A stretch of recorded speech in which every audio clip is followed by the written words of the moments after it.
Last time I talked about intuition pricing, and if you've ever shopped for something, you'll notice that there are other brands of that item. To me, when I am pricing something intuitively without even knowing what my costs are, I look at the comps, like when you buy a house or something, right? So you look at the price comparison, what other coffees are going for, and how I was just doing it was just like, let me look at other coffees and see how they price it. So for example, and other coffees I think that I believe my coffee is at that level.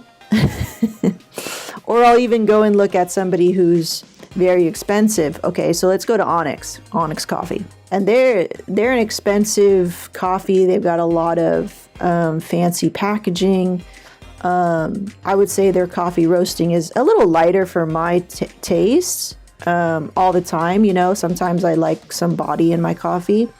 So there's that subjective sort of perspective to evaluating a coffee's worth for you, right? But they may be producing a lot more coffee than me, right? So I'm what you would call I'm a home roaster, right? So I'm roasting at home. My volume or how much coffee I produce is very small. So for example, I may be roasting a maximum of 10 pounds a week. 10 pounds. That's nothing. Not nothing, but it's nothing in comparison to say somebody like Onyx who isn't Starbucks, maybe not Clatch. I don't know. Clatch is a really big deal too. My nose is running, but they're producing a lot more, so they can afford to lower their price even though they have very expensive looking packaging and a very good, a lot of maybe value behind their coffee. Now, we don't know what's in this blend, Southern Weather. Maybe they're also getting this green for a really good deal because they can buy more green, they can buy more raw coffee to push their numbers and create more profit while still charging low. Yeah, 16. So some crazy ones over here, like this is more what I'm used to seeing in California or even in LA. You're gonna see a smaller coffee roaster than Onyx. You're gonna see about that $25, $20, yes, $24, yes, $32. Okay, so $32, that's signaling to me like this is a very either micro process or like a small batch, or like there's not a lot readily available to them, or it's outstanding. And pricing really just comes down to covering your costs, assessing the value, and then assigning a number to it, which when the public sees that number, they're going to make a judgment upon that, whether it's worth it or not, right? 22, 26, 80. Wow. Okay. So that's a statement right there.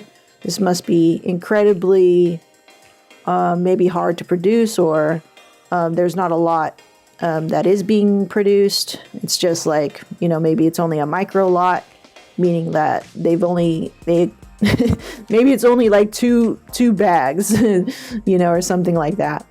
This is like the inventory is really low. 24. Okay, 22. All right, so you're seeing a pattern here where I think their average is around, I'd say, $22 for coffee. 50. Wow. Okay. It's a geisha. It's a natural Honduras geisha. Okay. But yeah, there's so many types of coffees, right? But I'd say their average is about $22 for their coffees, for their single origins. So while I don't believe that my coffee is at this caliber, I do believe my green is very good, and I source it from here, Hasea Coffee. So this is where I get my coffee, and I get these little cute 20 kilogram bags. So cute. Because I can't afford anymore. So I get enough for me. Like I told you, I don't move a lot of coffee. Now it's about 10 pounds per week or something like that, which is good. I like this very slow pace because I can just kind of do it as I don't have to change my schedule around or even change my life to accommodate that kind of volume. I'm very happy with that. But I get these, and you don't get a big price break. It's not a very good price break because you're not buying that much coffee.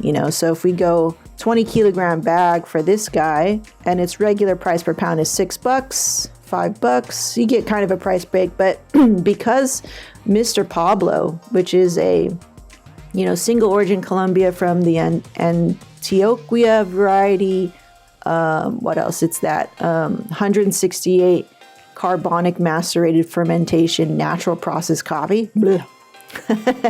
That wine flavor that I hella chase. The price per pound was more around like $7. It's sold out here, that's why I can't find it. I can't show you exactly. Yeah, I can't. It was more like 7 something.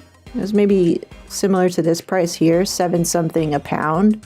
When you even got up into the 20 kilogram area. So I call it, my average cost for green, I'd say for when I break it down, not per pound, but per 12 ounce bag is $6 right here. Okay, so if we talk about the price that I have for Mr. Pablo, which is my most expensive, for me, because I'm not roasting volume and for hashtag entrepreneurial goals. I'm just roasting as a hobby. I just want to cover my costs, okay? But I don't want to signal to somebody who maybe doesn't know who I am or anything, and they stumble upon my coffee and say I had this at $16. If they had any knowledge about specialty coffee, and maybe even about this coffee in particular, like I'm putting the processing and all that stuff, and it's a single origin, and you can get it roasted, made to order. If I had this at $16, like this coffee, their first coffee right here, I think, to me, that would signal to the customer that this is not good coffee, or it's subpar coffee. All right? That's my thinking. You'd be like, well, what's wrong with it? Or why is it such a good deal? Is it old? Is it sitting on the, backstock and you're just trying to move it? So to me, that would be like too low of a price, and I would be undercutting myself and the value of this coffee, and even, like what I think this coffee deserves.